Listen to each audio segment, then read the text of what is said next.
The Shadows over Innistrad release is just days away, so come on, let's do launch. Gotta go. Many Magic the Gathering players ask the question, which cards from Shadows over Innistrad are most likely to see Modern play?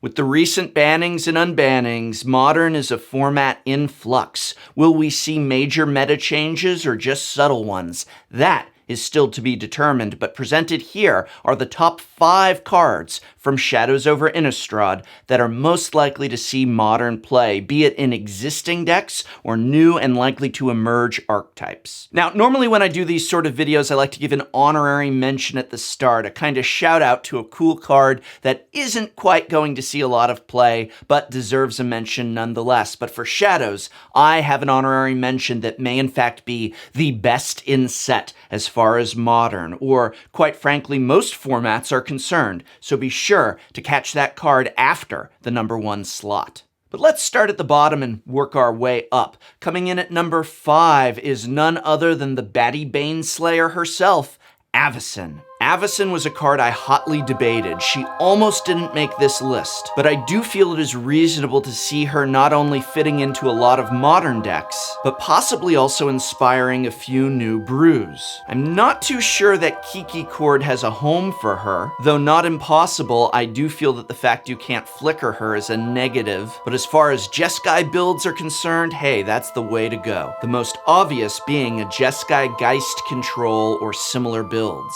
Flash in Avacyn for 5 and you get a 4/4 flying Vigilance. When she enters the battlefield, creatures you control gain indestructible until end of turn. When a non-angel creature you control dies, transform Avacyn at the beginning of the next upkeep. Avacyn the Purifier then transforms into a 6/5 and deals 3 combat damage to each other creature and each opponent. This is essentially an Anger of the Gods, a staple board wipe in Modern that hits most problems, leaving you with a 6/5 flyer. The flash-in indestructibility has the potential of combat trickery, but there's very narrow openings for her in existing decks. So if a Jeskai control doesn't find her to be invaluable, then she may be relegated to Commander Brews. Yeah.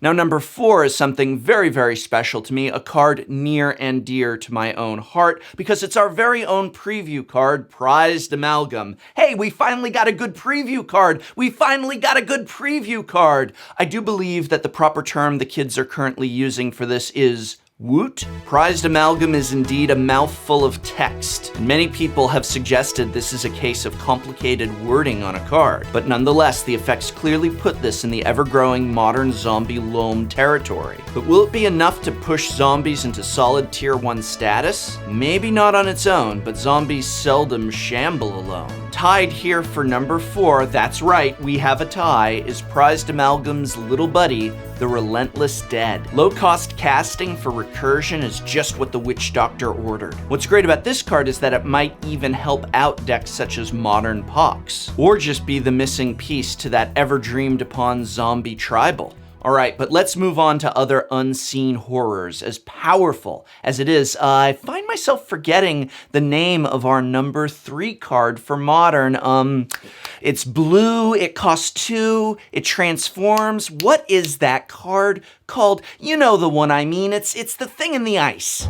Name aside, there's a lot to say about the thingamabob in the ice. I feel very strongly that pre-established decks like Grixis Delver, as well as potential new Modern blue control brews, are all begging to try this thing out. The Whatchamacallit in the ice is 1 blue and 1 whatever mana for a 0/4 defender which enters with 4 ice counters on it. Whenever you cast an instant or sorcery spell, remove an ice counter from the Kajigger in the ice. Then, if it has no ice counters on it, transform it. Alright, before we even talk transform, let me just say that this is one of those ticking time bomb cards. In any of the decks I just mentioned, with their protective control shells and multitude of instants and sorceries, this thing is going to flip by turn 4. Remind you of another powerful turn 4 deck in these colors?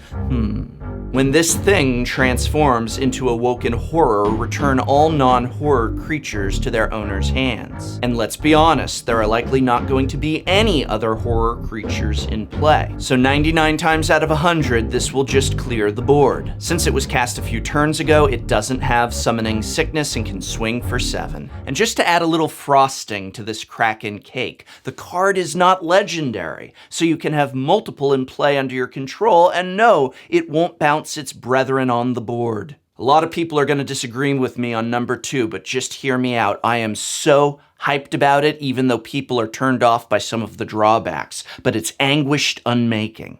Now, what I keep hearing from people is that they would have preferred a Vindicate reprint, and yeah, fair enough. But I really do feel that Anguished Unmaking is the next best thing. Anguished Unmaking is an instant that exiles target non-land permanent, but will also cost you 3 life. But I could care less, because this is so close to Vindicate. Same exact mana cost, it's an instant instead of a sorcery, and it exiles instead of destroying. And to me, that more than compensates for the loss of life involved. So I'm super excited to get a Vindicated instant speed that exiles, and quite frankly, even if this only ends up as a staple sideboard card, it's a great addition to our modern tool belts. More so than the loss of life, the biggest drawback here is the fact that you can't hit creature lands. But I think most Mardu and Abzan builds will likely try mainboarding at least a couple of these. And I take great joy in thinking of the Anguished Unmaking of my opponent's cards. Alright, as usual, it's a huge debate looking at all the contenders for the number 1 pick, but Shadows over Innistrad is a set that is taking some risks, so I think it is time to put our bets on a risk for Modern.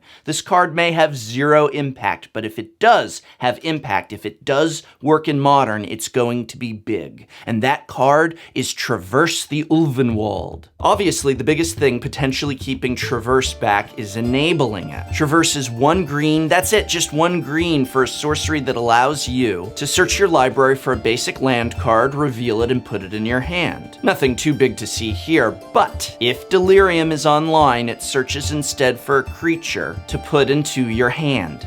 This can potentially be a 1-mana creature tutor, an ability that, if printed by itself, would be out of control powerful.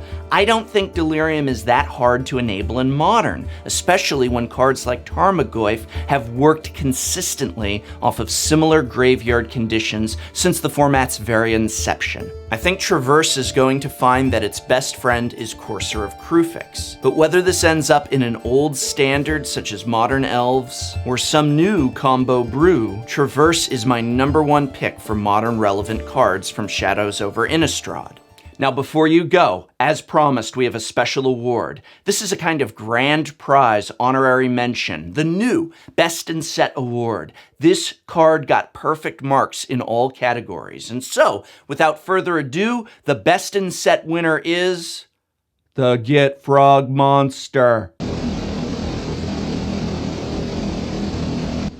All glory to the Git Frog Monster.